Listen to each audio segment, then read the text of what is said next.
Saudara dan saudari, dalam beberapa hari ini banyak umat-umat yang bertanyakan kepada saya, mengapa sebagai seorang Kristen Katolik harus mendoakan kepada para arwah.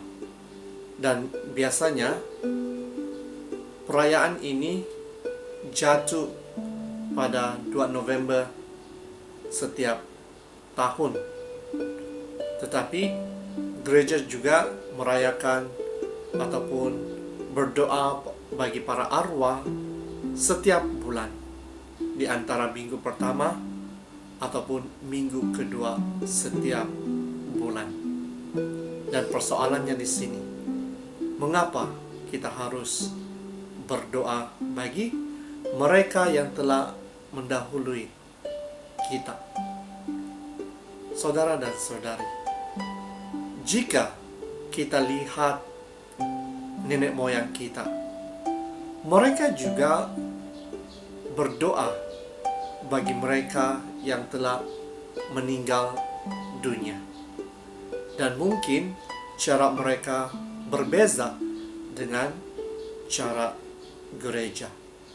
Tetapi inilah yang dinamakan inculturation. Jadi bagi gereja Katolik, mendoakan para arwah ini sudah lama berlaku.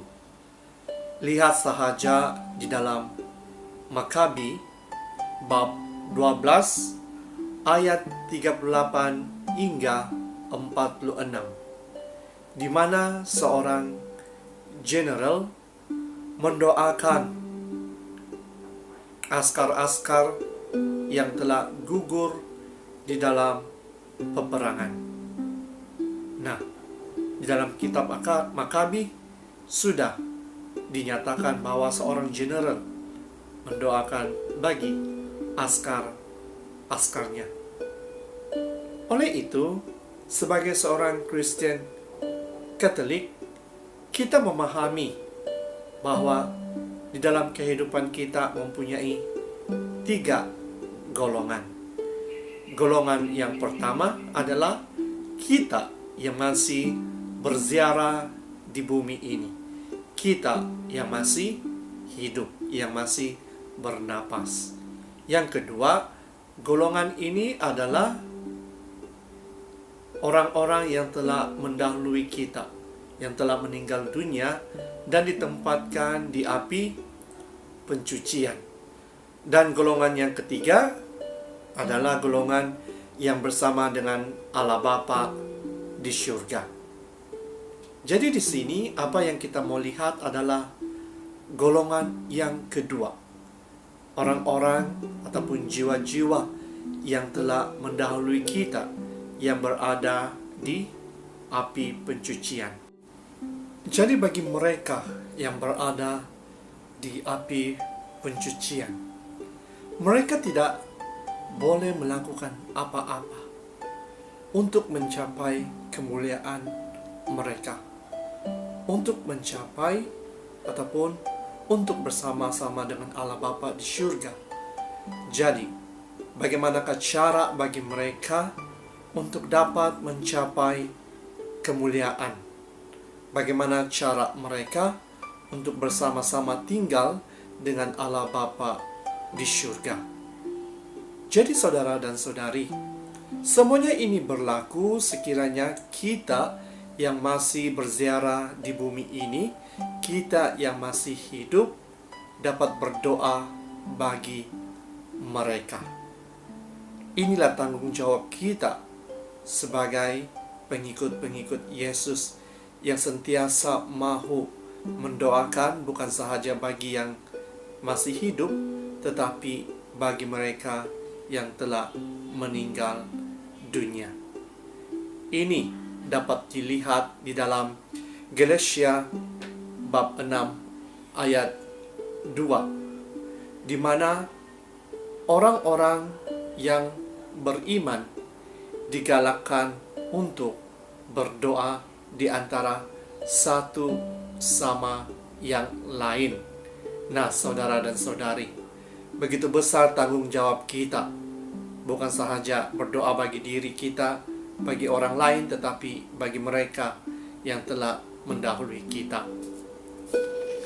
Di samping itu, kita juga dapat mendengar ataupun dapat melihat dalam Injil Lukas dan Matius di dalam bab 5 dan juga di dalam Injil Markus bab 2, di mana iman community itu dapat menyelamatkan seseorang.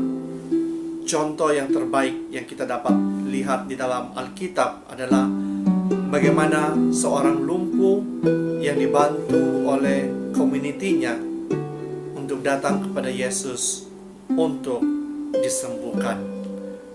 Jadi, inilah cara kita untuk membantu para arwah untuk mencapai kemuliaan mereka, agar mereka dapat bersama-sama dengan orang-orang kudus di syurga.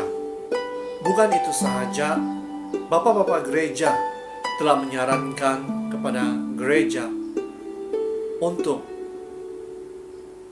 mencari satu tarik ataupun satu masa untuk berdoa bagi para arwah. Dan ini telah dinyatakan oleh Bapak Gereja Tutulian, di mana pada setiap tanggal 2 November adalah hari di mana kita memperingati para arwah. Jadi sekali lagi saudara dan saudari, ingatlah akan tanggung jawab kita untuk berdoa bagi para arwah, dengan harapan apabila masa kita tiba nanti, orang lain juga akan berdoa bagi kita, agar kita dapat mencapai kemuliaan kita, agar kita dapat bersama-sama dengan Allah Bapa di syurga, bersama dengan orang kudusnya. Jadi saudara dan saudari, serba sedikit mengenai kenapa kita harus berdoa bagi para arwah. Dan ingatlah tanggung jawab kita. Dan marilah kita selalu berdoa, bukan saja bagi diri kita, tetapi bagi semua orang. Amin.